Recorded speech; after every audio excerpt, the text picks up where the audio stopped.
Woo! Hey, good morning. It's Friday, and I have so much to get to this morning. 6 a.m. to 8 a.m. It's a daily show. This weekend, yes, this weekend, I will be out at the Davis Lodge. That's in Hudson from 4 o'clock. Starting at 4 o'clock, the festivities will begin. The McLean County Republicans are putting on a Get Out the Vote rally. I'll be speaking there. You guys can come with your questions handy about the election. Myself and Scott Robbins from the Markley, Van Camp, and Robbins national radio show. It's a syndicated radio show, and it airs on Cities 92.9 at 8 o'clock tonight. Scott and I are going to be out there taking questions, passing out T-shirts. There will be Trump garb there as well. So there's going to be the Trump store will be there. So I'd imagine signs are going to be there and, T-shirts. So come on out. It's a beautiful lakeside setting. 4 o'clock on Sunday, October 6th, at the Davis Lodge in Hudson. Get there. There's going to be barbecue. There's going to be a bounce house for the kids. So if you have any questions, text me at 309-451-9299, or you can visit McLeanCountyRepublicans.org. Okay, what are we chatting about this morning? I'm going to talk about this North Carolina woman. This clip has gone viral. This woman, she has put the Harris-Biden, I say Harris first because there's no way that Joe Biden is running things. In fact, I'm going to get to a clip that is going to shock you. It's going to shock you. It's going to... You're going to be like, oh, well, I kind of expected that. But this guy is our president, and he has no idea what storm the reporters are even talking about. No, quite literally, he said that out loud. So I say Harris because she's the de facto president. Kamala Harris and Joe Biden have been put on blast after this woman's family has been trapped, had been trapped for 4 days. And there was no response from FEMA, but North Carolina, they are going through it right now. I've got some family down in South Carolina. They're all okay. They just are out of power. There's millions without power, but it's devastating. And you've got Kamala Harris out there bragging about how she gave hurricane victims $750. And when you break down the math, so I've been telling you $2,500 with the $152 billion earmarked for Ukraine. There's so much more that has been given to Ukraine. Adjusting for the multiple spending packages. Last time I did this math, it was back when the Maui wildfires happened. So back then, it was like $2,500 per citizen, per person in Ukraine, is what our government has given them. Per person, not per household. We're talking $750 per household for the hurricane victims. And then it was $700 for the victims of the Maui wildfire in Hawaii. Hawaii is a state of the United States. So you would think that we would respond first, put them first over Ukrainian citizens. Ukrainian citizens now have gotten probably about $2,900 per person. When you break down the government funding, that's how much we've given them, like $3,000 per person. And the households in North Carolina will be receiving $750. Hey, at least it's $50 more than what the Maui wildfire people got. The devastation is definitely worse. I think the death count total is higher than that of the wildfire in Maui.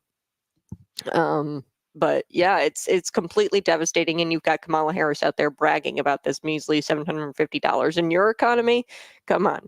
I also want to talk about a little local story. This electric vehicle battery maker, Gotion, announced about a year ago that they're going to transform Kmart, which I've actually been to this Kmart. I grew up around that area, Manteno. They are transforming this old Kmart distribution center into a $2 billion factory to make electric vehicle batteries. Okay.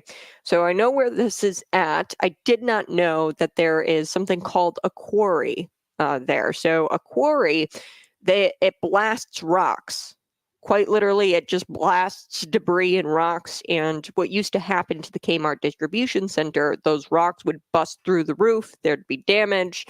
With electric vehicle batteries housed in this plant, you're looking at a lot of issues, potential issues, toxic chemicals, fires, lithium battery. It's very hard to put out the fires for electric vehicle batteries. So they're suing. They don't want the plant there. The Manteno citizens and the residents who live there, they sued the village for zoning issues because they rezoned the property into like heavy industrial. It used to be like light industrial. So they said that, hey, you can't zone this. It's not allowed under your current rules, your local zoning provisions, because this plant is actually going to use toxic chemicals. And that's not allowed under your current local zoning provisions. So there was a hearing and the judge ruled, and I'll go over the judge's ruling with you here on Conservative Cat Cities 92.9, because this is crucial to those, and it's crucial to you. Because Gotion, we know at a federal level, Darren LaHood has written letters. There have been testimonies given about Gotion's ties to the Chinese Communist Party, about how the parent company works with companies that practice slave labor of the Uyghurs.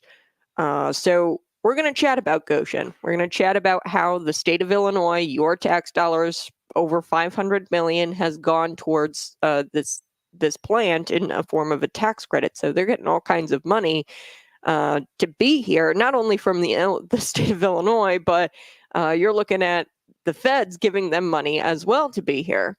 So they're getting like billions, folks, to be here, Gotion. And, the Manteno citizens, they don't want it.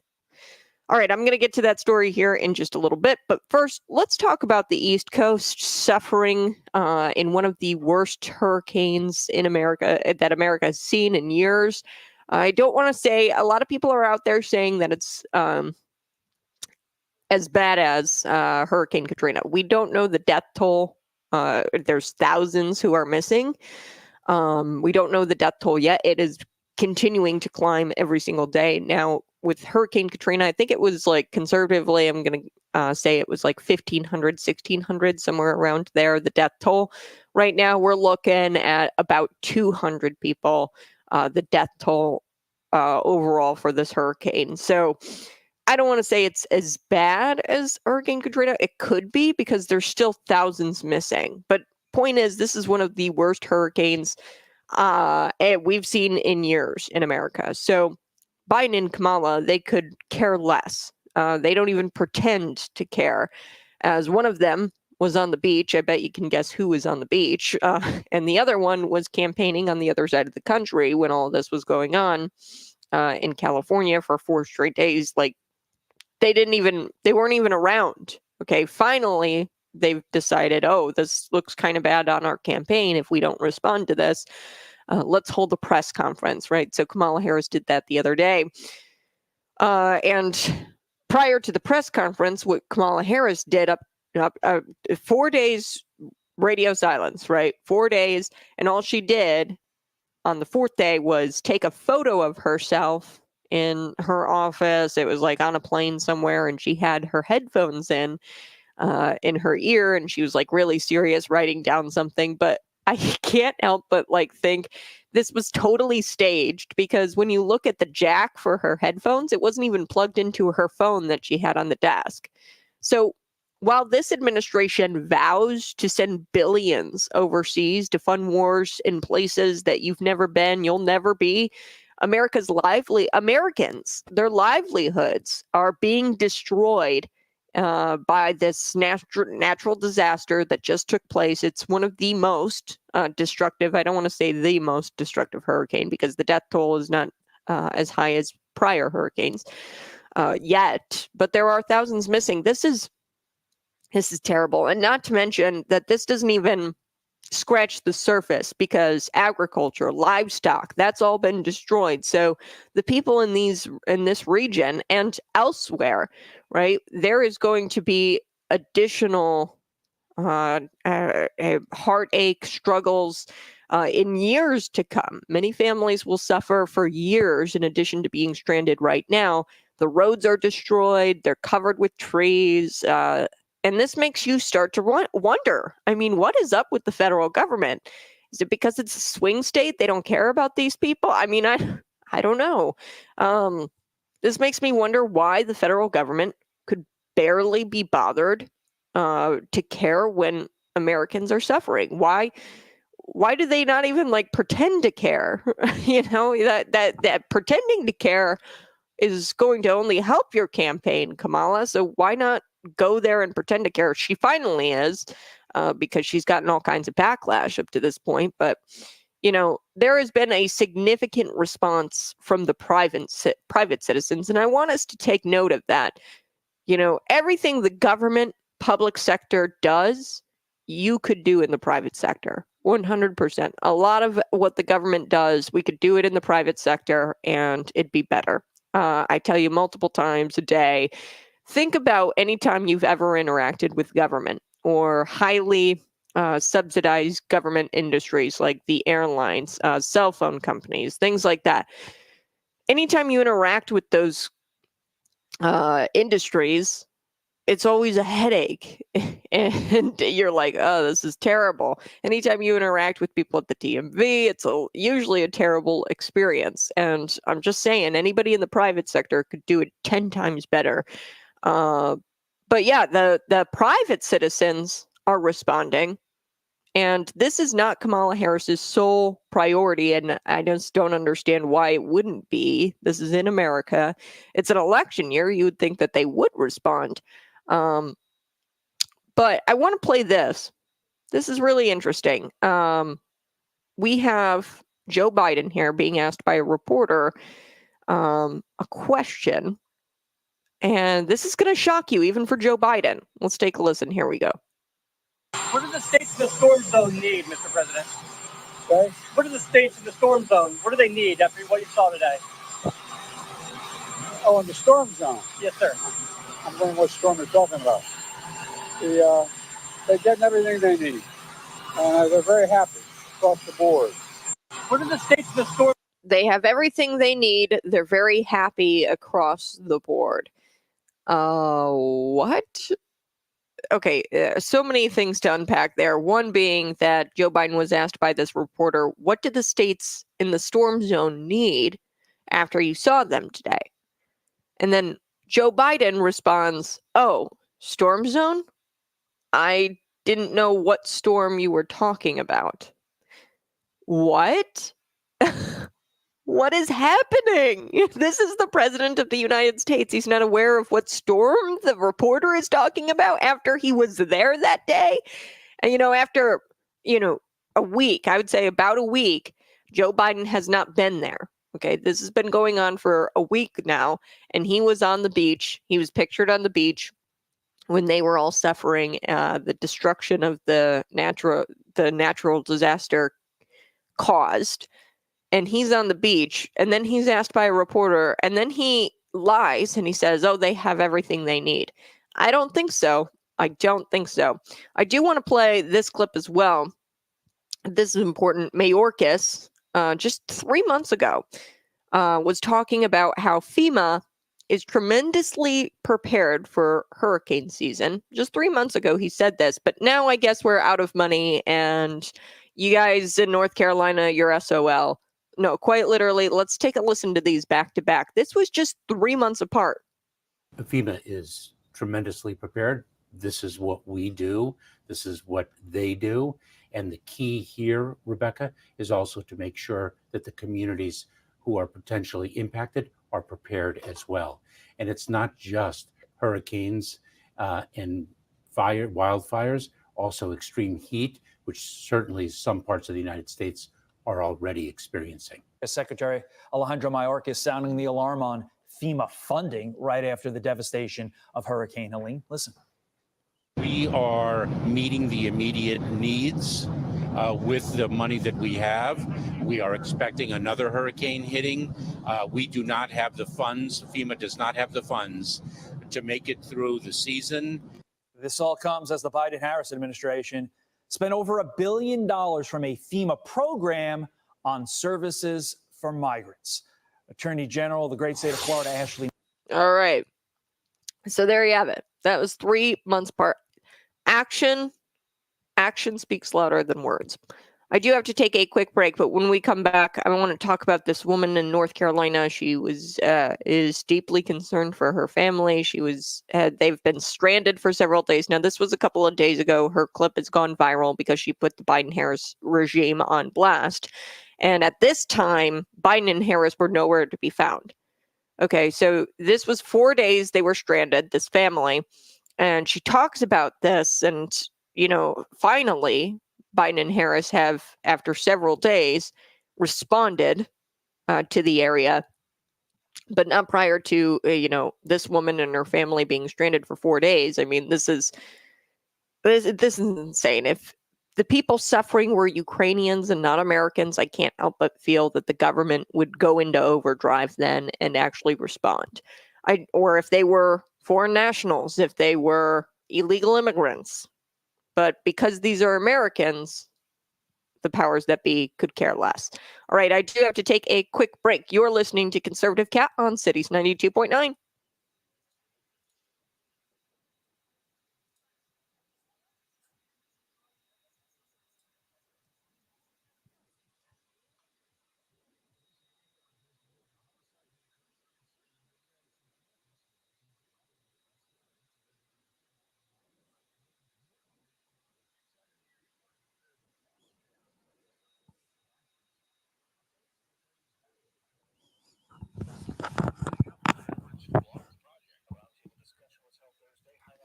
Hey, good morning. I so do appreciate you tuning in each and every single morning. Go ahead, smash that like button and subscribe to the YouTube channel. When we come back, I'm going to be discussing this North Carolina woman. She was deeply concerned for her family. They're stranded, and they were stranded for several days.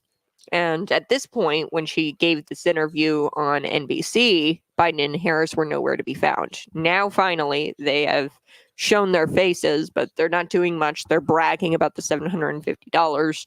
And this North Carolina woman, her family's suffering. I mean, there's a lot of people who are suffering there. So pray for these people. And like I said, if this was Ukraine and they were Ukrainians, not Americans, I can't help but feel that the government would go into overdrive then. Why does it seem like the left bends over backwards for illegal immigrants, foreign nationals, but they could care less when it comes to Americans who are in crisis? The government has proved to you that they hate you. They've proved to you time and time again that they can't do their jobs. Okay, every time you interact with government, is it a pleasant experience? Ask yourself that. And if it's not, you need to know that your tax dollars are being funneled into these people's salaries, the people you interact with in government buildings. You need to understand that you pay their salary. And if you aren't getting the just excellent service every time you interact with government, you need to understand that their priority is always putting you last and themselves first, and they pay themselves with your money.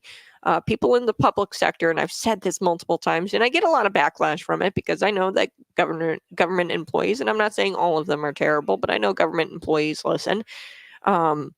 However, a lot of people in the public sector, not all, a lot of people in the public sector, they get into the public sector because they don't want to do anything. They're very lazy people, and they don't want to create a product and sell that product and, hit the pavement and actually put their head down and do the work and work, 8 hours a day. So the government's only job is you. That's it. That's the government's only job is you. And if they're not providing you quality customer service, then that's not even customer. You are their boss. You are not their customer. You are their boss. And if they're not treating you like you're the boss, then there's a big problem. So this is really weird, especially considering the election is right around the corner. I think we're like 31 days out. Tomorrow will be a month out. Yeah, 30 days. So we're 31 days out. So this is really weird that Kamala and Joe Biden, they're responding this way. I mean, when Joe Biden was asked about the storm, he goes, "What storm?" right? So the election is right around the corner. You would think that these people would at least pretend to care, right? But entire towns have been wiped out, and a lot of towns have probably been wiped out for good. I don't know if they're ever going to rebuild. Some of these little mountain towns, they're small. They don't have the resources to rebuild. So a lot of these towns might be wiped out forever. And I don't think anybody in the White House is losing sleep over it. Unclear why that is. I don't know why the response is so pathetic. Could it be that these people are red voters and they don't really give a crap about you? Whatever it is, it's pathetic. It's reprehensible. It's disgusting. Many people have lost their homes, their loved ones, their communities, their jobs, their livelihoods. But the struggle is only beginning, because this is, for years, you're going to see the fallout from this disaster, because there were livestock that they've lost their livestock, they've lost their land, they've lost the food. I mean, we're going to start to see how bad this gets in the years to come. Okay, this is just scratching the surface of what this disaster is to bring. But good on the private citizens for responding. The government, as I told you yesterday, there was this helicopter pilot who was trying to save people, and the government came in and said that he couldn't do that. So the private citizens are trying to respond to the government stepping in and saying you can't do that, which is also really weird. So these people are cowardly tyrants. No one in office seems to care. And there is no outcry from the media. There really isn't any more outcry. This has been not mainstream has not really been talking about this as much. And, you know, I think that they're letting these degenerate politicians get away with doing absolutely nothing. The mainstream media is. And like I said, I don't know what their plan is going to be outside of the $750, but they need to do something. Because this North Carolina woman, I'm going to play the clip, and it's just going to break your heart.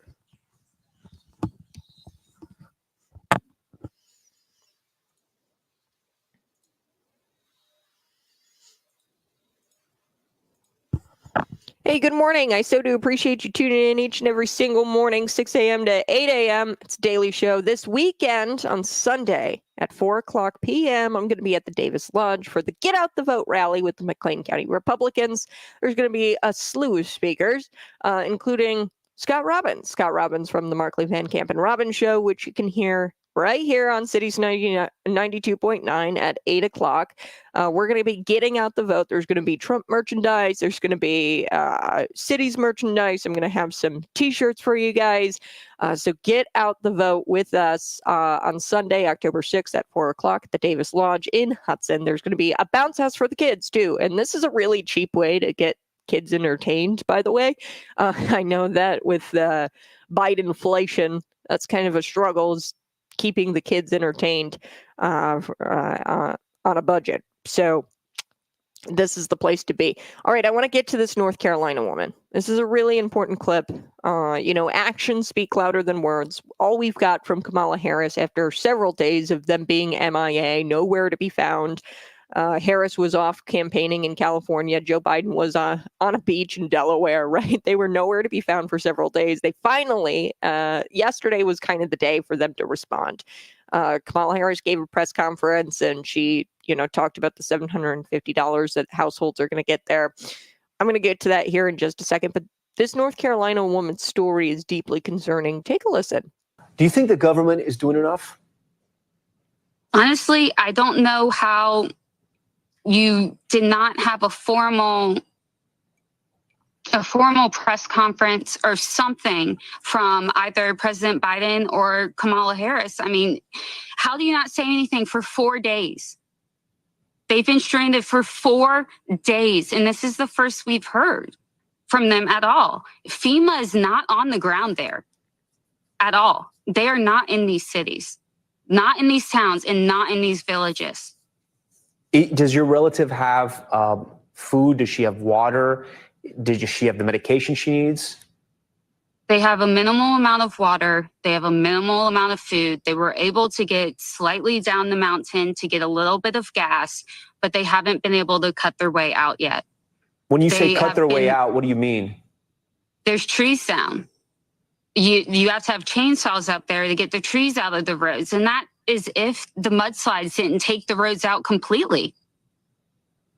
I can not even tell you how many families, even here outside of Charlotte, that are looking for their loved ones up in that area. No one knows anything. Devastating, just completely devastating. And as I was telling the folks in the stream, I mean, I'm streaming on YouTube, Rumble, Facebook. You know, if these were Ukrainians, I can't help but feel the government would go into overdrive. You know, and I don't know why, but it feels like the government bends over backwards for illegal aliens, foreign nationals, but they could care less when it's Americans who are in crisis. The government has proved that they hate you. Okay, and their priority is putting Americans last, and there's nothing more evil than that, because the government's sole purpose, their only job is you. Their only job is you. And when you walk into a government facility, do you feel like you're getting exceptional service? Really? I you know, and I understand public sector folks, they listen to the program. I'm not saying all public sector folks, but a lot of public sector folks get into the public sector because they're lazy and they don't want to create a product. They don't want to work for what they've got. And they want to take your tax dollars and provide you crappy service. That's the government for you, okay? Their only job is you, okay? And the weirdest part about all of this is that there is an election around the corner, so I can't understand or begin to understand why Kamala Harris, Joe Biden, they haven't even tried to pretend to care. They finally came out with a press conference, but then they started bragging about the $700 people are going to get. I mean, the devastation there, $700 might get you a week's worth of groceries. Right, a week's worth of food.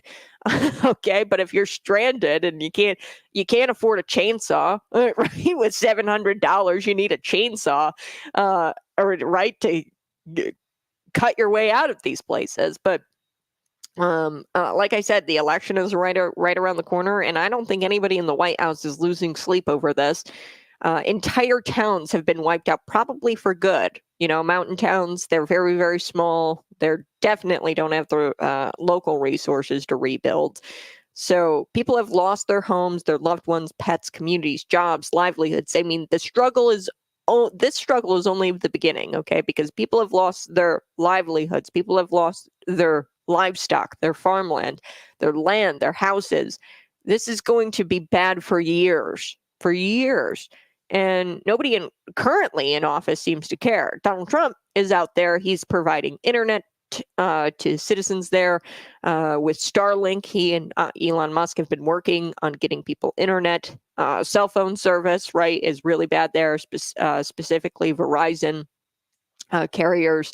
And Donald Trump has been out there, you know, giving out food, resources, things like that. And, you know, people will say, oh, he's just doing it because he's campaigning. No, Donald Trump has been very consistent. Even East Palestine, Ohio, he went there, and he's been using his own money. You know, I might say, oh, it's just campaigning. If he weren't using his own money, he's using his own money for this kind of stuff, and he's done that consistently. So, yeah, these people, Kamala Harris, Joe Biden, bunch of cowardly tyrants, and the fact that there is not a whole lot of outcry from the media. They're not putting Kamala Harris or Joe Biden on blast, of course, because it's an election year, but they're going to let these degenerate politicians get away with doing absolutely nothing.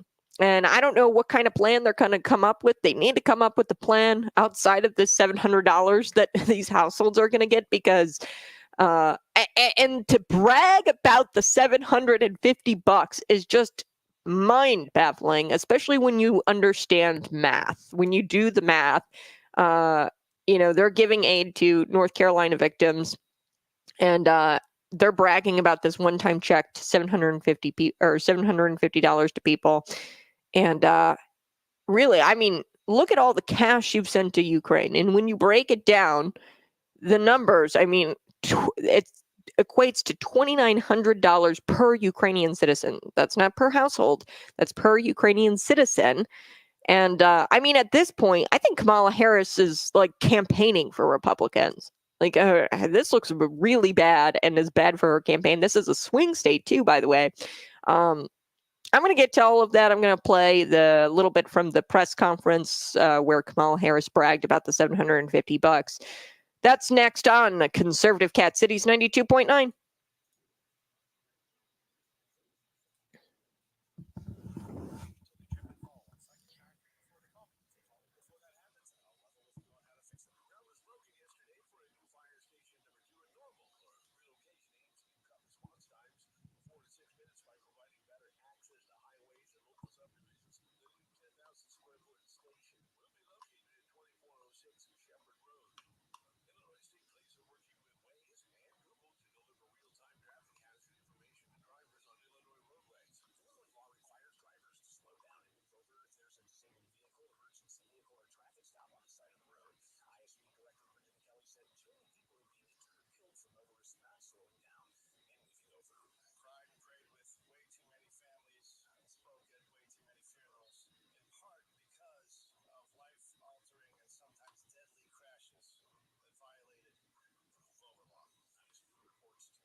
Good morning. It's Conservative Cat on Cities 92.9, the news and talk of Bloomington Normal. Here she is. She's bragging about the $750 per household. I mean, really, what the hell is wrong with you? Compared to all the cash that you've given to Ukraine, and you're going to brag about $750 per household? Let's take a listen. And the federal relief and assistance that we have been providing has included FEMA providing $750 for folks who need immediate needs being met, such as food, baby formula, and the like. And you can apply now for anyone who's watching this who has been affected. There are FEMA personnel who are going door to door to interact personally with folks, especially those who do not have electricity. But also that aid, if you have electricity, can be applied for online. And I encourage people to do that. FEMA will just basically verify your address, and then the process should take hold. Bragging about the $750. I mean, you got to be kidding me with all of this. And like I said, when you do math, it enrages you even more, because then you calculate, what is it, 113 billion earmarked for Ukraine, sent to Ukraine as of March 2024. That's 113 billion that has been sent to Ukraine as of March 2024. Like I said, earmarked for Ukraine is 152 billion. And I'm sure families who lost everything will take whatever money they can right now. And I do encourage, I did a little bit of donating. Now, you got to be careful. Donate to a local charity or an organization. That aid goes right to the people, and not the people at Red Cross, because these nonprofit organizations, if they're ginormous, it's a scam where they will just pay themselves these exorbitant salaries.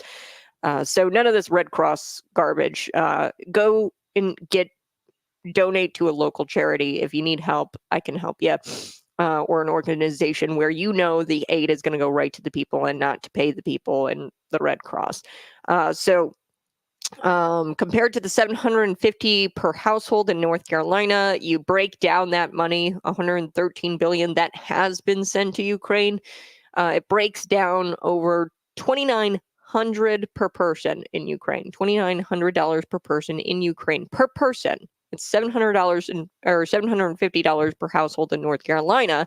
This is just North Carolina, by the way. There's other states that have been affected, and they're not getting anything, from what I understand. Mayorkas is out there saying that the funds are all dried up. Although 3 months ago he said, "Oh, we're totally prepared for hurricane season."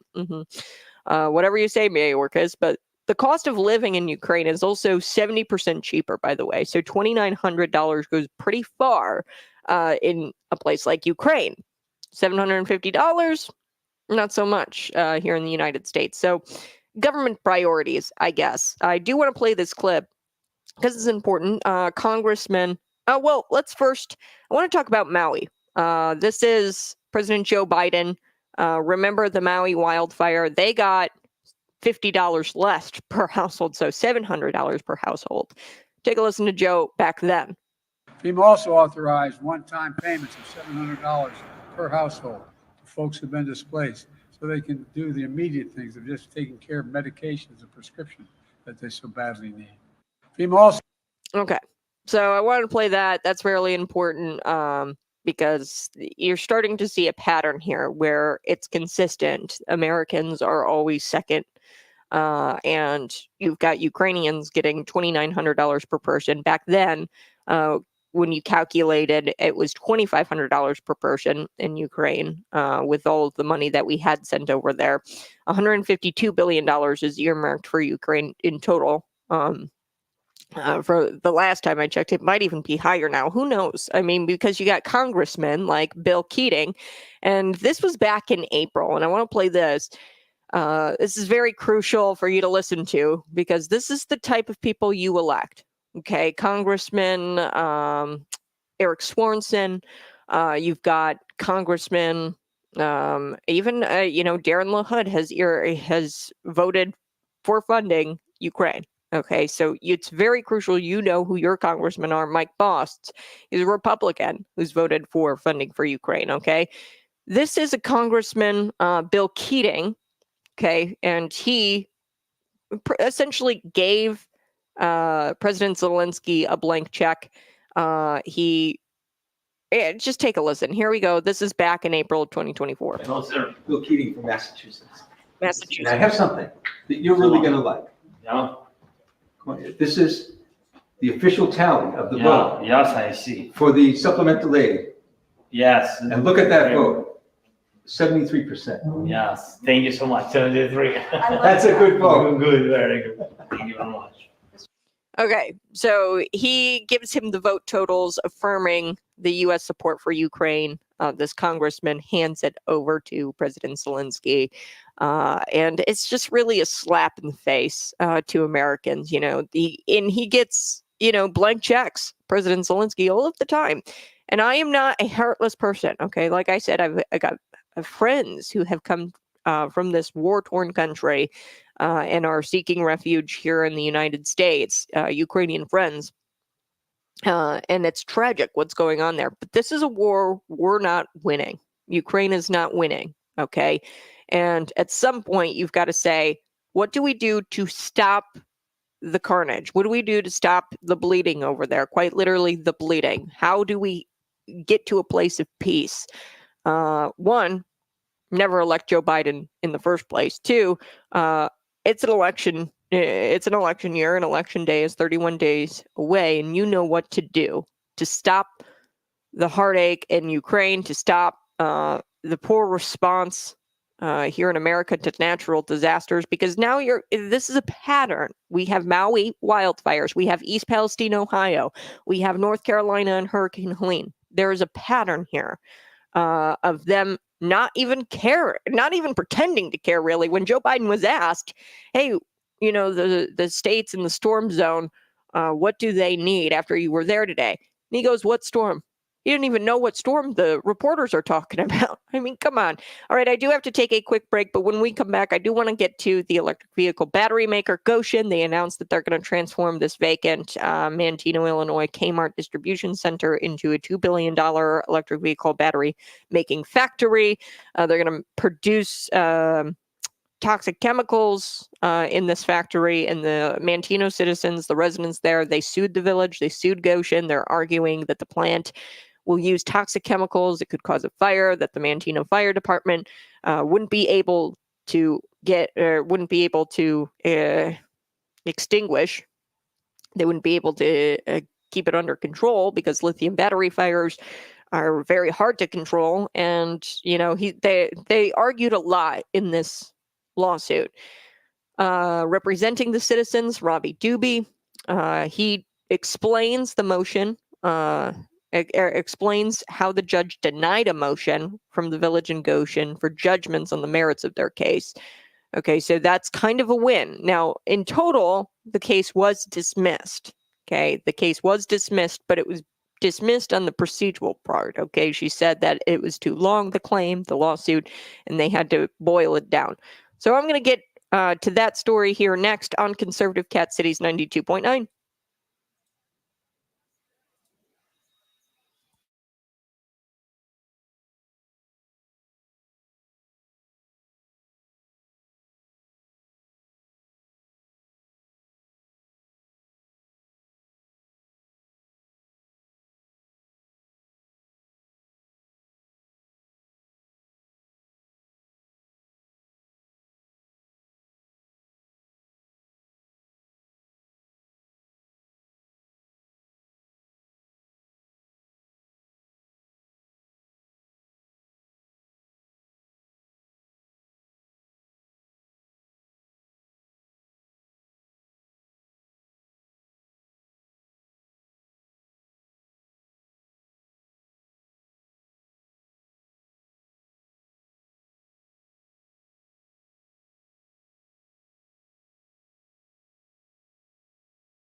Woo! Hey, good morning. It's Conservative Cat on Cities 92.9, the news talk Bloomington Normal. I want to get to this story right away.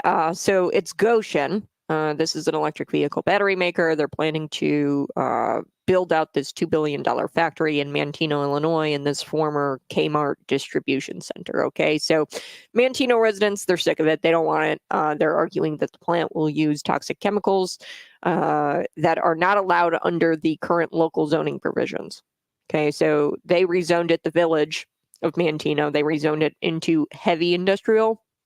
Used to be rezoned like manufacturing or something, or it was zoned manufacturing, and then they rezoned it to heavy industrial, and you can't do that according to their local zoning provisions. So representing the citizens is Robbie Doobie. Robbie Doobie talked about how the judge, everybody's saying that, oh, the case is dismissed, see, and Governor J.B. Pritzker, he loves this project. How do we know this?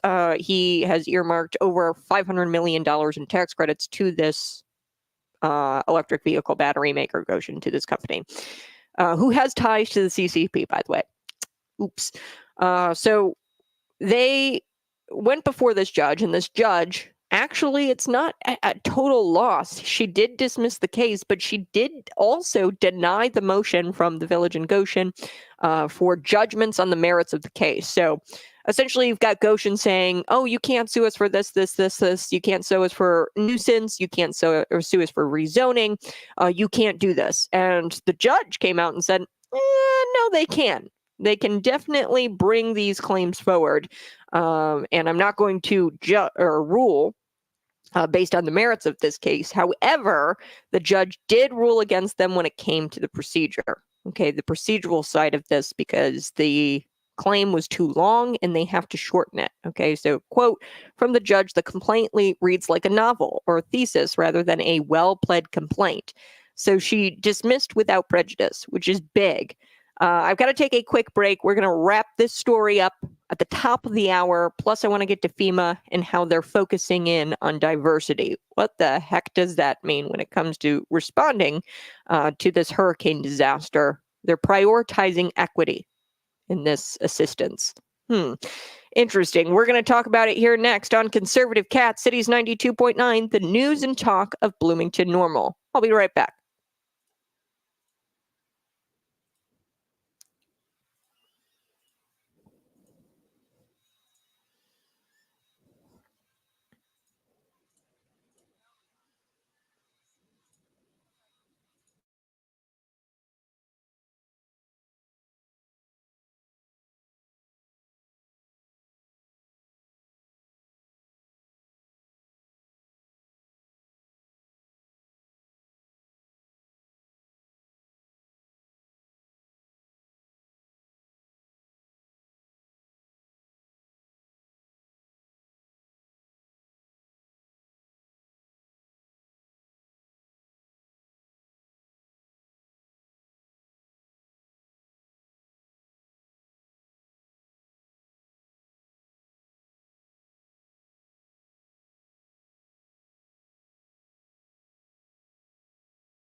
Go ahead and find me on YouTube, find me on Rumble, subscribe to the channel, like and share with your normie friends. We've got so much to get to this morning. I do want to chat about Gotion. As I said, there was a complaint.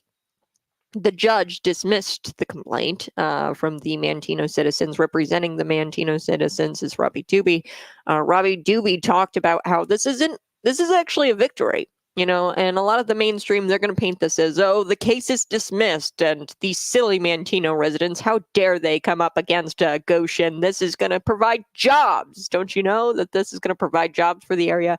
Which it's not, by the way. But we've got Robbie Doobie saying, hey, the judge actually denied the motion from the village in Gotion for the judgments on the case, on the merits of the case. Okay, so what does that mean? That means Gotion and the village, they said, hey, you know, you can't sue us for an 11, 13, 15 violation, which is a violation of, you know, public safety and public health with these toxic chemicals. You can't sue us for that. You also can't sue us for rezoning this and going against our own zoning provisions. Rezoning it to heavy industrial. It used to be manufacturing. You can't sue us for nuisance as a matter of law. You can't do it. And the judge said, no, you can. For every single claim that Gotion in the village brought forward, she said, no, they totally can bring forward these claims and they totally can sue you for all of this. So on the substantive, like on the actual merits of the case and the substantive attack, the judge ruled against Gotion and the village. She denied their motion to dismiss the case based on the merits. Now, she did dismiss the case because it was too long. Okay. And procedurally, she dismissed the case, but without prejudice, which means they can bring it back, and they plan to bring it back. When talking about the nuisance claim, so they put in there a nuisance claim. You know, if you think that toxic chemicals are going to destroy the public health of the area that this factory is going to produce, it's an electric vehicle battery factory. We know what happens when these lithium batteries catch on fire. We experienced it in McLean County with the Rivian plant. I forget how many cars went up, but there was a ton of cars that went up at the Rivian plant, and it took days, right? It takes days to put out those kinds of fires, and they don't have the resources, the Manteno Fire Department, at least that's according to the Manteno residents who are suing. So Doobie pointed out that the judge, when talking about the nuisance claim, she said, what you've pled entitles you to relief. So that's a big statement there. Okay, so she essentially says, you know, the complaint about the chemicals and the traffic, you're entitled to a finding that there is a nuisance. Now, she could walk that back. It was preliminary. And this hearing, you know, that wasn't like, oh, yes, I find your nuisance claim to be valid. She didn't say that. Because this was just a, you know, preliminary hearing. Now, they are going to refile this complaint because she dismissed the complaint without prejudice. The complaint, quote, reads like a novel or a thesis rather than a well-pled complaint with specific, short, concise allegations that can be admitted or denied. Okay, so she says, shorten up your complaint. That's what they plan on doing. Keep in mind, this is $536 million in tax incentives that they're getting from the state, plus they're getting tax incentives from the federal government. Now, in their original complaint that was dismissed because it was too long, what they did, they talked about Gotion's ties to the Chinese Communist Party. Okay, and they haven't decided if they're going to put that in their new complaint because at the time when they filed that original complaint, they didn't have specific testimony or findings. They do have that now. Okay, there is work being done in Congress to fight this Chinese communist factory coming to the United States, coming to Manteno, Illinois. There's also up in Michigan, I believe they've got one planned. So they're fighting it at a congressional level. Darren LaHood, he wrote a letter to the U.S. Department of Homeland Security, and he stated that Gotion has ties with companies directly linked to slave labor and genocide of the Uyghurs. Okay, so Gotion has direct ties with a company that directly works with slave labor. And despite all of that, Governor J.B. Pritzker hasn't condemned Gotion, or, the proponents of Gotion haven't come out and condemned Gotion.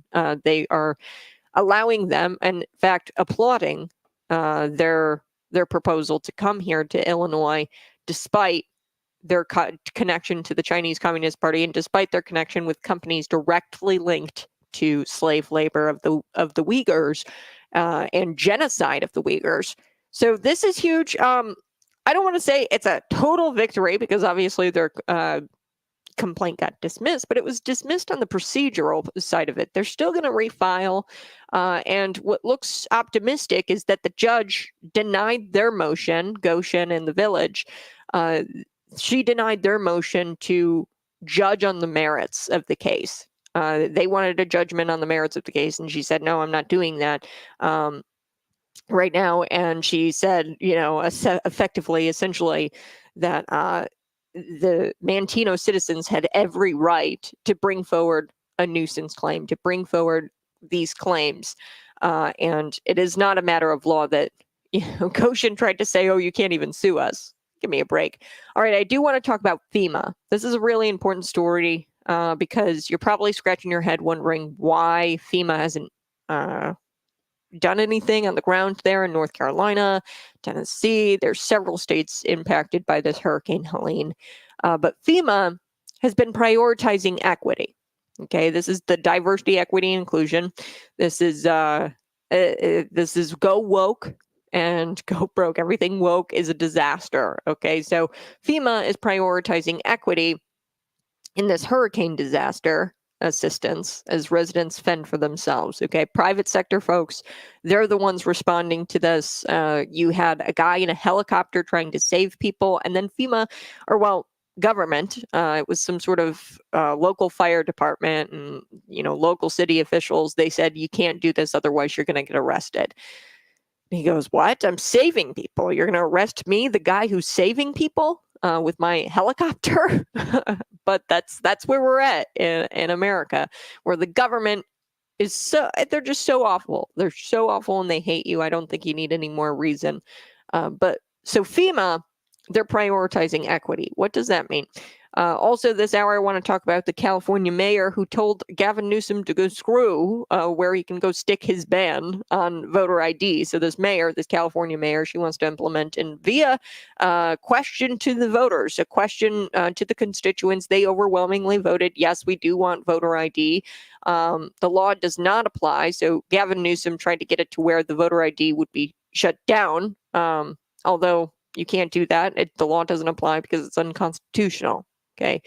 The voters in that area overwhelmingly said they want voter ID. Okay, so we're going to get to that. Also, this MSNBC dude, he loses his mind when a Trump impeachment witness, it's bad when a Trump impeachment witness, somebody who's willing to get Trump impeached, says that he's going to vote for Donald Trump anyway. That's huge. That's huge. So this MSNBC dude has completely lost his mind when it comes to this Trump impeachment witness now saying that he's going to vote for Donald Trump. We're going to get to all of it here on Conservative Cat. Find me on Facebook, YouTube, Twitter, and Rumble. All right. It turns out when a bureaucratic organization prioritizes equity above life, you get the disaster that continues to unfold in North Carolina. You're probably scratching your head. Why is this so bad? Why is the response so bad? It's because they're focused on equity. FEMA is. North Carolina residents, they continue to fight for survival, and FEMA has barely made an appearance.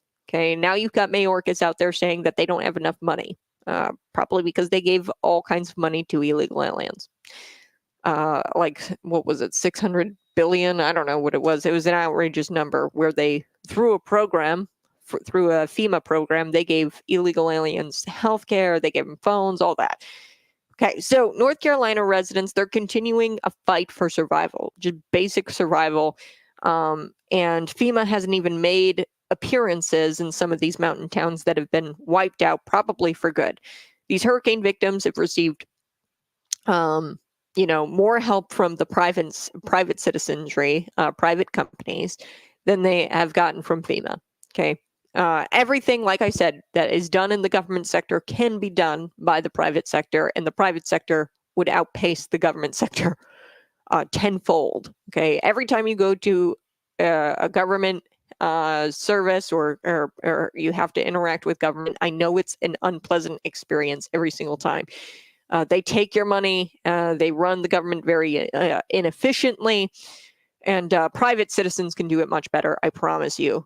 So one of the reasons why FEMA has done much, it hasn't done much, it might have something to do with the whole equity thing, and believing equity is more important than saving stranded people in flooded zones. Okay, so according to the Post-Millennial, here we go.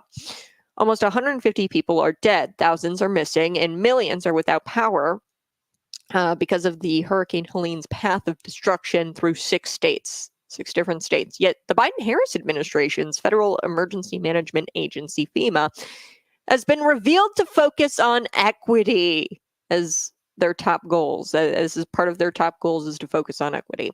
So FEMA's 2022 to 2026 strategic plan outlines their 3 ambitious goals. The first is ensuring that equity is the focus of any catastrophe or emergency. Interesting. Very interesting. A Category 4 storm may have left a wasteland among the southern Atlantic coast. It's a complete wasteland there, but FEMA, the federal agency tasked with responding to disaster relief after a hurricane, they're firmly focused on equity. Okay? And I understand that the left, they have this weird thing in their brains where they think skin color can actually dictate the direction of the wind and climate change, and all of that's asinine and it's completely ridiculous. But you're leading by skin color on this issue. I mean, it's one thing to act foolishly when you're responding to natural disasters, not having enough money, things like that, and not being on the ground. But it's another thing to lead by skin color. Okay, so I have no idea what this means. Are they implying that white people will be left for dead solely because their skin tone is of a different melanin content? I mean, equity is the focus of any catastrophe or emergency. I mean, if you're going to leave white people for dead, that's, at the very least, intentionally negligent. At the very least. I mean, I don't know how to. I mean, this has got to be illegal, right? You're going to respond to Black and brown communities first, which doesn't even make a whole lot of sense, because when you look at the demographic breakup in North Carolina, it's like 85% white. So what are they going to do? They're just going to leave these white families for dead? Question. This white family who died waiting for help on top of a roof, would they be alive today had not the government favored a certain, one skin color over another? I mean, I'm kind of curious, because there's a 7-year-old boy. He shouts out and he cries for Jesus. This is just a tragic video. He's crying for Jesus. Jesus save me, Jesus save me, Jesus save me. We talked about it in my Bible study last night about how, that was one of the most proudest moments this mother had, was that he wasn't calling out for her. He was calling out for Jesus to save him. So this 7-year-old boy, I'm curious, would he be here today if the government even pretended to care? They don't even pretend to care. This is, and he's white, right? The 2 grandparents, their nephew, they were desperately waiting for help. And FEMA seemed to only care about the skin color, as that is the focus of any catastrophe or emergency. So are they responding to Black and brown communities first, and then they're going for the white people? I mean, it should be the people in the worst zones, right? In the worst parts of this, the people that lived close to the dam. I've heard Lake Lure is completely destroyed. Chimney Rock, which I've been there. It's completely destroyed. So, the people of Asheville also, that is an area, a lot of them are white, 85% white. Okay, Asheville is 85% white. So if they're 85% Black, would FEMA care then? I mean, I don't understand. To call this evil is an understatement.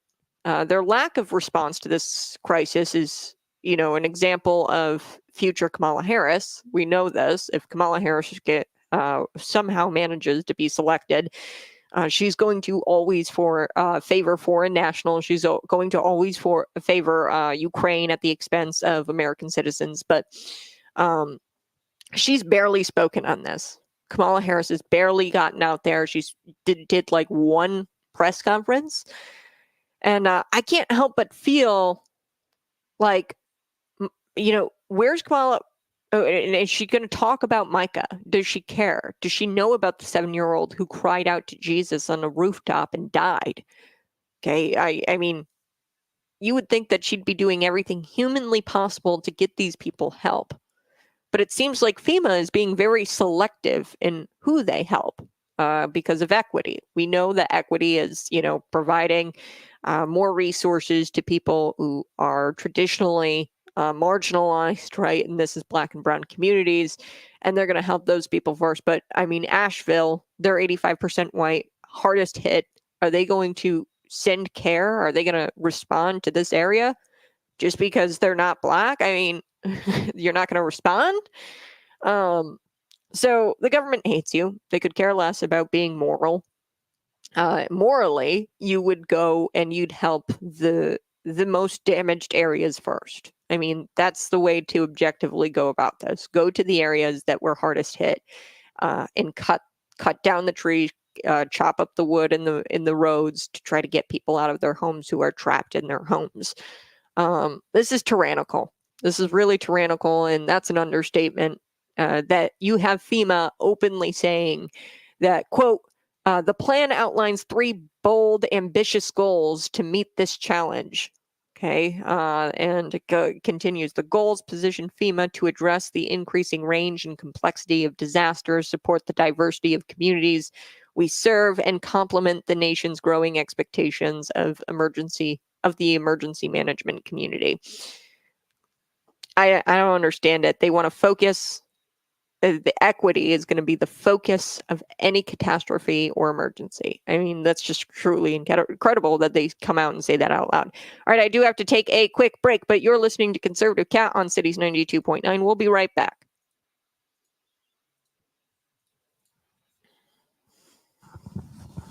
Hi, folks. Go ahead and smash that like button if you're watching and subscribe to the YouTube channel. Yes, FEMA.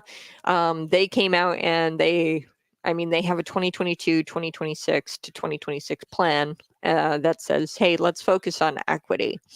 And I can't help but feel, and, when you have proposals like that, maybe that's not what they're doing, but when they have like this virtue signaling proposal that says that they're going to focus on equity in every emergency and in every catastrophe, and they have this little proposal that says they're doing that, then you begin to question, well, are they not responding to Asheville, which is 85% white, because they're focused on equity? Are they responding to areas that might not need it simply because they're Black and brown communities? I mean, I don't know. It definitely makes you scratch your head and wonder, do they even know about Micah? Do they know about this 7-year-old boy who would be here today had the government pretended to care? He would be here today if FEMA had responded and actually was flying in helicopters. He would probably be here today had not the government stopped private citizens from helping their own. Okay, we had private citizens. His name was Jordan. He was worked in the narcotics unit in the police department there. He also was a volunteer firefighter. Him and his son, they were taking a helicopter and trying to get victims out off of the top of the rooftops. Okay, who were trapped, and then he was told he'd be arrested if he continued to do that by the government. Okay, so something's going on here. I don't know what it is. You would think, being that this is an election year, that they would definitely respond, especially this is a swing state. I mean, this is like, of course you should respond to Kamala Harris. Not only does it make you look good, but it also is America, right? A lot of people think that you aren't the America First candidate. This is your chance to prove them wrong. But instead, she brags about giving them $750 after Ukraine gets, $2,900 per person. You know, you break down the numbers, 113 billion since 2000 and as of March of 2024. You break that down, $2,900 per person in Ukraine. Not to mention, the cost of living is much, much cheaper there than it is here in America. So $750, not going a long way. It's not going a long way. What, groceries for a family of four, right? For a week? Come on. I mean, some of these people need chainsaws. Some of these people need generators. Generators are thousands of dollars. I mean, $750. And I get it. They're probably grateful for any kind of money at this point, these victims, but to brag about that and then to also, not acknowledge the fact that that they said that they were prepared for hurricane season 3 months ago. Mayorkas got out there and said, "Oh, we're prepared." Then 3 months later, he says, "Oh, we're running out of funds." No, quite literally, Mayorkas did that. In 3 months, I guess they lost all of this money. I'll tell you where they lost it. It was like $600 billion something dollars of this federal program through FEMA. They gave all kinds of money to illegal immigrants. I mean, this is truly shocking stuff. Subscribe to the YouTube channel. We're going to come back. We are also going to be chatting about this MSNBC host. This guy on the on the TV lost his mind. I actually saw this when I tuned into MSNBC very quickly at the gym. I saw him losing his mind, and I was like, "This is pretty funny." I'm going to have to pull this for my show. So this guy loses his mind because there's actually a Trump impeachment witness who is now voting for Donald Trump. So his name is Gordon Sondland. Gordon Sondland is the guy who was the Trump impeachment witness, wanted to see Trump impeached. This guy is now voting for Donald Trump. Now, MSNBC's Ari Melber, he invited him on his show, and they usually talk crap about Donald Trump. Okay, that's what they do on the show. But things started to look a little differently after Gordon described how badly the Biden-Harris team have, performed their job and their duties. They are not performing their job. And this anti-Trumper guy said he'd never vote for Donald Trump after January 6th. But never say never, because now he is voting for Donald Trump because this current administration, you can't. You'd be a lunatic if you vote for this current administration. You would be a lunatic if you voted for Kamala Harris and Joe Biden. And that's what he said. So we're going to get to that. This MSNBC guy lost it. You guys will really enjoy that clip.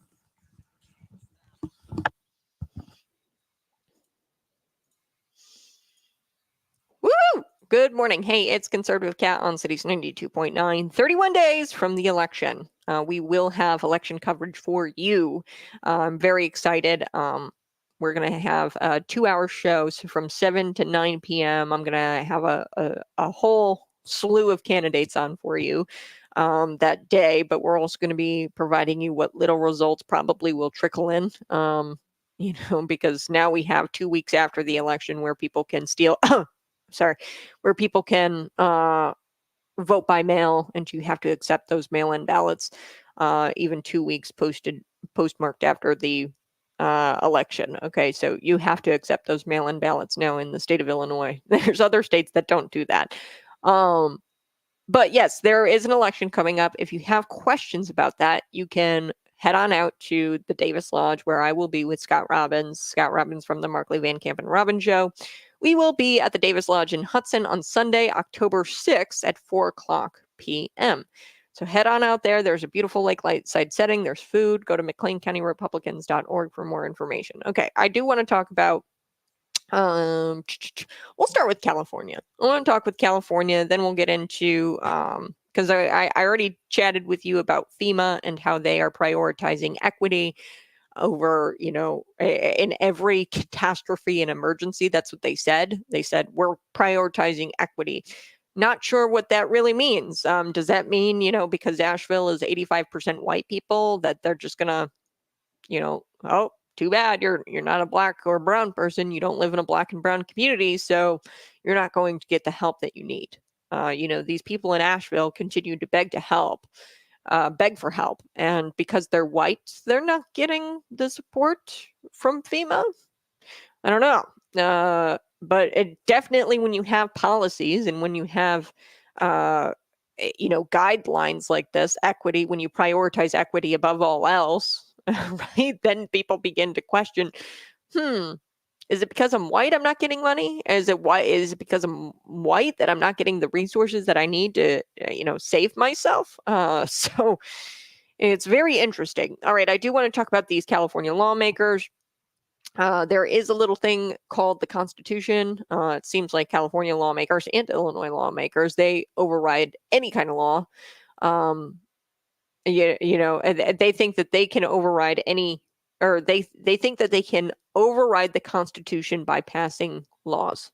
Okay, you cannot override the Constitution. You have to pass laws that are constitutional. That's why every lawmaker swears an oath to the Constitution to uphold the Constitution. Now, this Huntington Beach mayor, her name is Gracie Vandermark. That's her name, Gracie Vandermark. She knows this. She knows that you can't pass laws that are unconstitutional, and that's why she's defying this law that they passed. Now, this law that they passed just blatantly destroys people's freedoms. So it's called Senate Bill 1174, and what it does, it bars local governments from enacting laws to require residents to show a valid form of identification in order to vote. So according to the Los Angeles Times, Assembly Bill 1825, known as the California Freedom to Read Act, also stops library boards from making policies that ban or limit the circulation of books because of their views, ideas, opinions in them, or books that contain sexual content. Okay, so this bill was also passed along with Senate Bill 1174, which prohibits local governments from requiring things like a voter ID.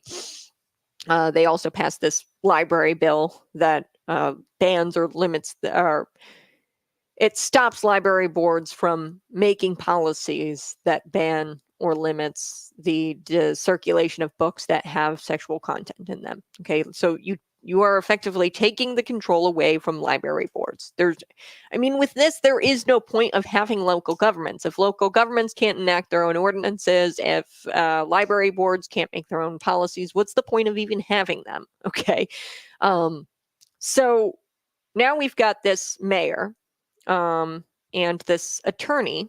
So this attorney at Huntington Beach City, the attorney there, Michael Gates, said in an interview that the laws run afoul to the state's of the state's legislative purview, that they cannot do this. You can't govern local municipalities and dictate how they run their cities. You just can't. There's a reason why we have local government. It's kind of shocking. All in one legislative session, they're destroying voting rights. They're destroying your ability to say no to inappropriate, degenerate material in school libraries. And they did this all in one legislative session. That just shows you how much power state government can have. And it's very similar to what's going on in Illinois. Very similar, the politics in California. In fact, it's so similar that you've got state legislators in Illinois who said, you know what, I've gotten so lazy, I don't even really want to craft my own legislation. I'm just going to take California's law. No, quite literally, they did this with an electric vehicle, where they're, banning the sale of gas-powered vehicles in Illinois. I don't know where it's gone, but it was like word for word California's legislation, and they just copy and pasted it, and they were like, yeah, we want to implement that here in Illinois. They've gotten so lazy that they're just letting California legislators legislate for them in Illinois. But I digress. The point is, these state legislators have a lot of power over what your day-to-day looks like. So it turns out, if you go against state tyranny, they will retaliate in no time. Okay, so the laws, this is Michael Gates, the attorney here in Huntington Beach. He says, quote, the laws that they signed are unconstitutional as it relates to charter cities, full stop. It's not even a close call. The passage of those laws, the signing of those laws is not going to stop us from what we're doing. So, despite this law saying that you cannot make a local ordinance that requires voter ID, The elected officials, they took oaths to the Constitution, and that's why they have completely disregarded these unconstitutional orders, these unconstitutional laws, and they're doing it anyway.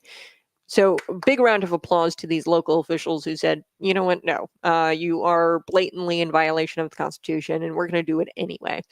So SB 1174 was authored by State Senator Dave Min of California.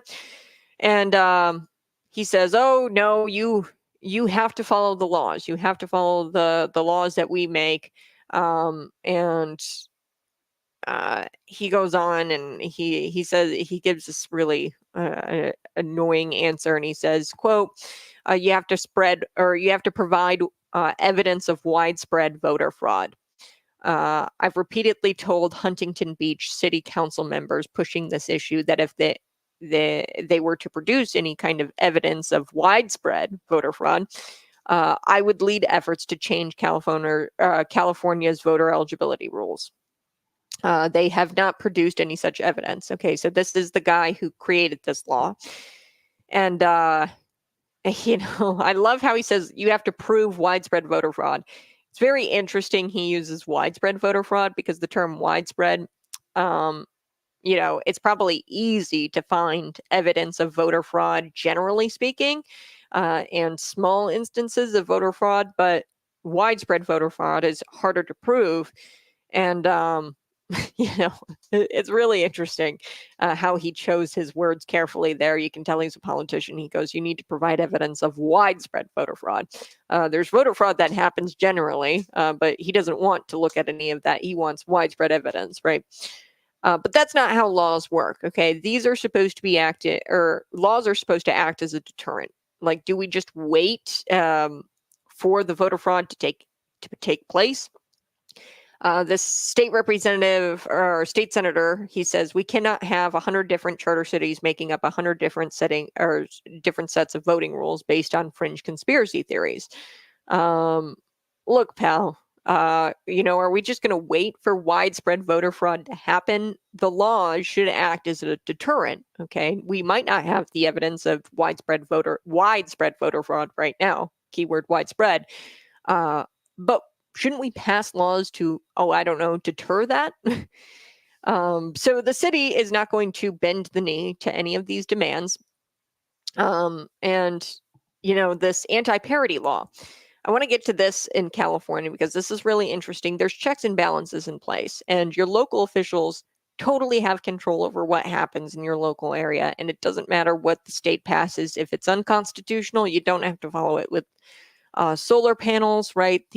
There's these solar panels. There was a law, it was HB 41, I don't know the number, but it was a law that essentially said you cannot make any kind of preemptive bans on wind and solar energy, okay? And this was dictated from the state to local governments, and now local governments are like, we don't know what to do because the state says that we have to allow this Chinese solar panel farm to come into this county, but we really don't want it as a citizenry.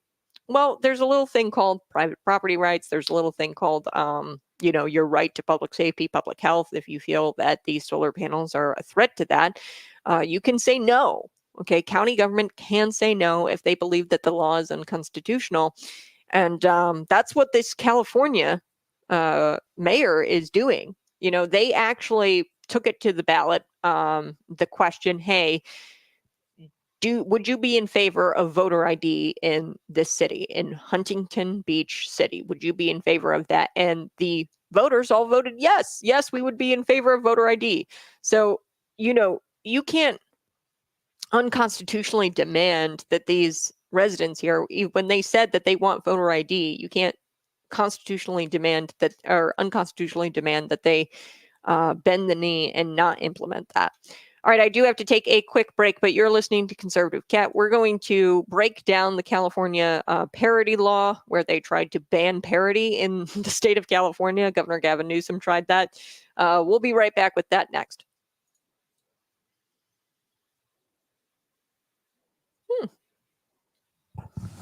Hey, good morning. So do appreciate you tuning in, Northern Illinois, near the Wisconsin border. Kevin, I wonder if Wisconsin's going to flip. We'll have to see. I've heard great things coming out of Wisconsin. I think that Wisconsin will be red, but we'll have to see. They did in Wisconsin keep RFK Jr. on the ballot. And he tried to get off that ballot. He wanted to get off the ballot in swing states. I don't know if that's going to hurt Donald Trump, or being that he endorsed Donald Trump, it might help that he had endorsed Donald Trump, but we'll have to see. It might pull away enough votes to where Wisconsin goes towards the Democrats. That's the goal there anyway, with keeping RFK Jr. on that ballot. Clearly, they want Donald Trump to lose. That's why they kept him on the ballot, despite him wanting to be off the ballot. So we'll have to see what happens in Wisconsin. But good morning. Thank you so much for tuning in. Subscribe to the YouTube channel.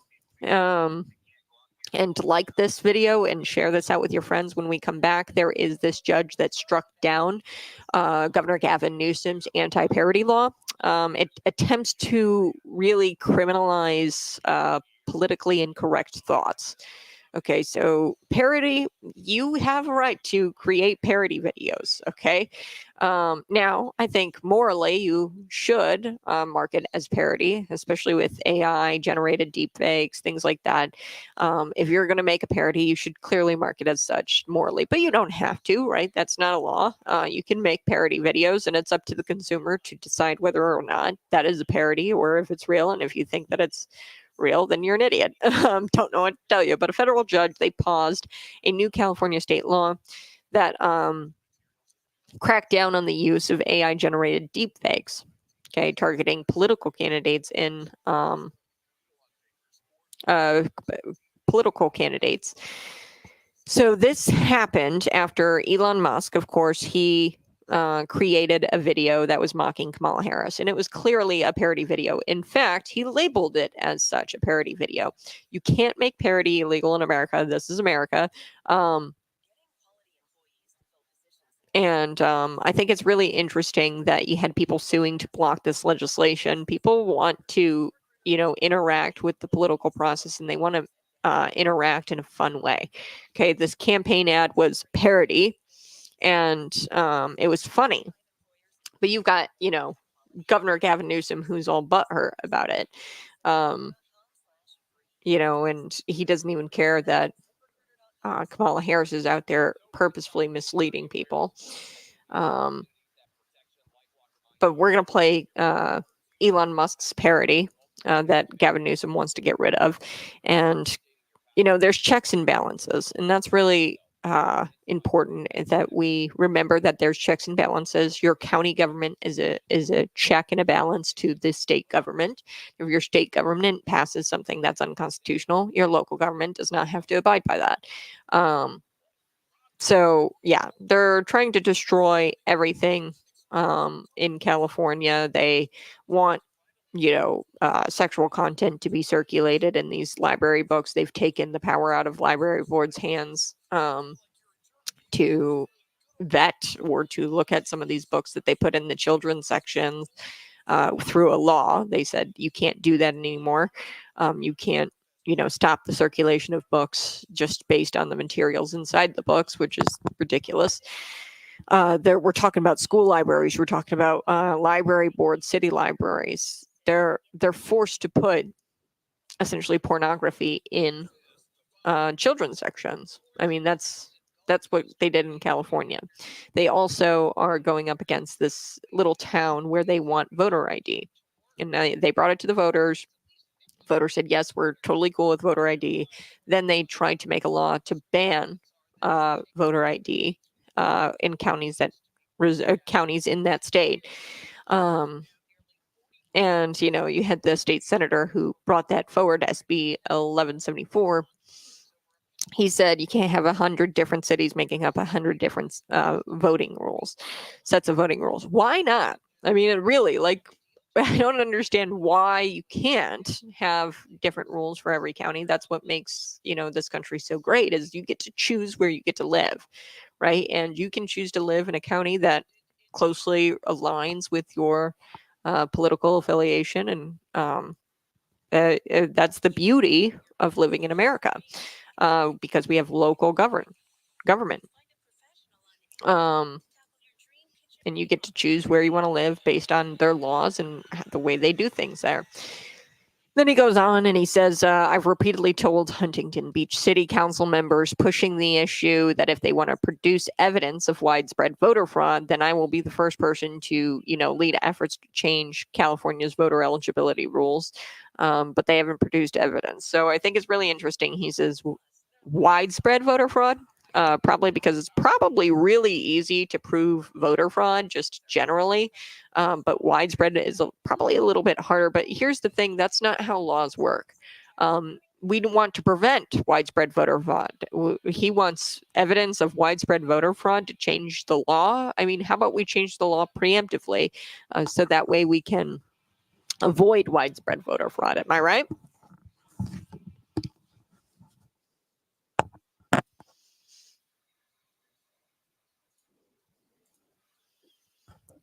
Woohoo! Hey, good morning. It's Conservative Cat on Cities 92.9, the news and talk of Bloomington Normal. Yes, in California, they cracked down on AI-generated deepfakes targeting political candidates. Now, this comes after Elon Musk, of course, made this campaign video where he was mocking Kamala Harris and Governor Gavin Newsom. He was like, oh, I want to ban this because Elon Musk made a parody video of Kamala Harris. Now, it's interesting that Governor Gavin Newsom doesn't go after Kamala Harris for all of her misleading posts about Donald Trump. He only goes after Elon Musk's for, this video. He clearly marked as parody.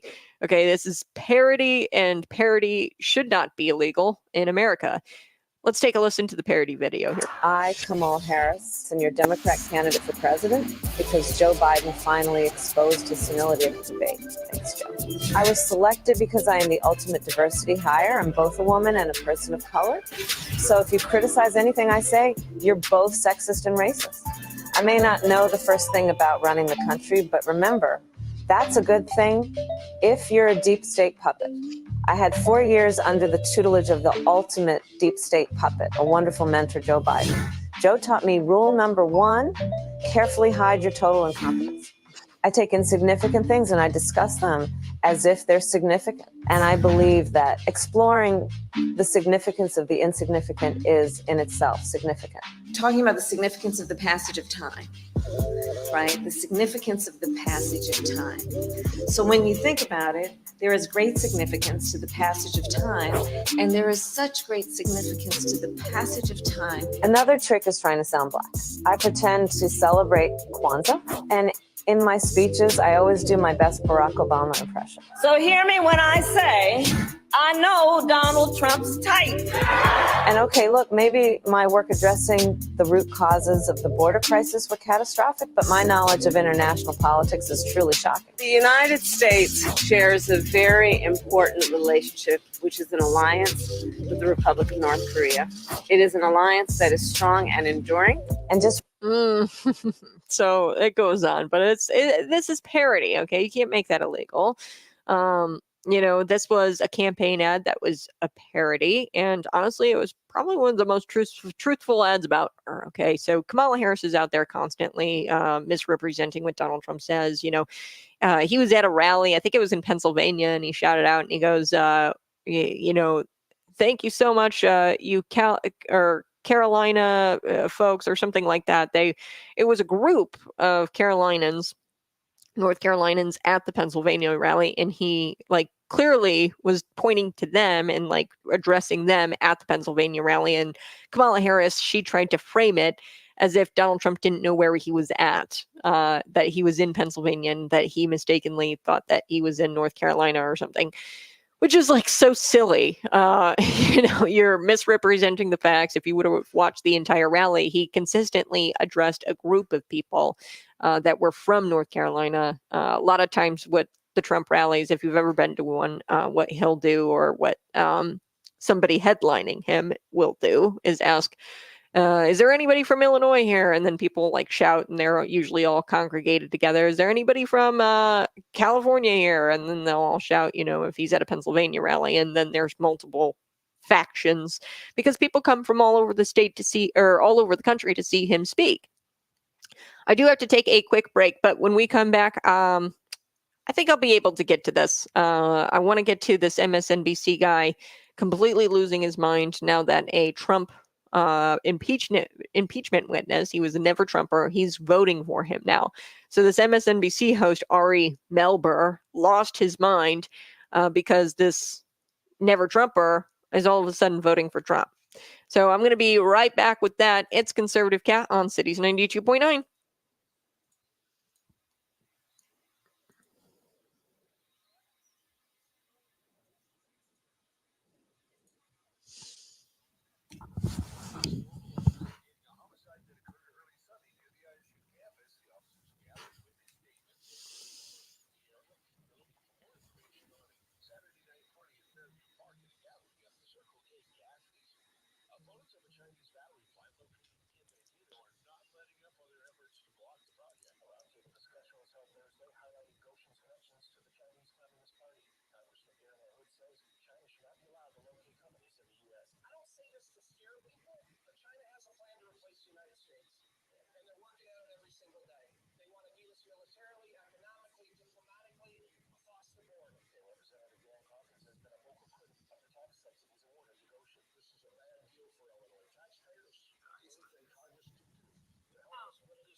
Hey, good morning. It's Conservative Cat on Cities 92.9, the news and talk of Bloomington Normal. I'm not going to be able to get to the story on MSNBC today. Hopefully, if I remember on Monday, I'll get to it if it's still relevant. But this is really funny. MSNBC, if you guys want to look it up. Ari Melber, he invited Gordon Sondland on his show. And they thought they were going to do what they do best, and that's talk crap about Donald Trump, right? However, things turned for the worse when Gordon, our buddy, he's a never Trumper. He was also a Trump impeachment witness. He wanted Trump impeached, and he has said that he would never vote for Trump, especially after January 6th. But guess what? Gordon is voting for Donald Trump because of how bad the Biden-Harris team have been at their jobs, at their duties. Only a lunatic would vote for the current administration after what they've done over the past several years.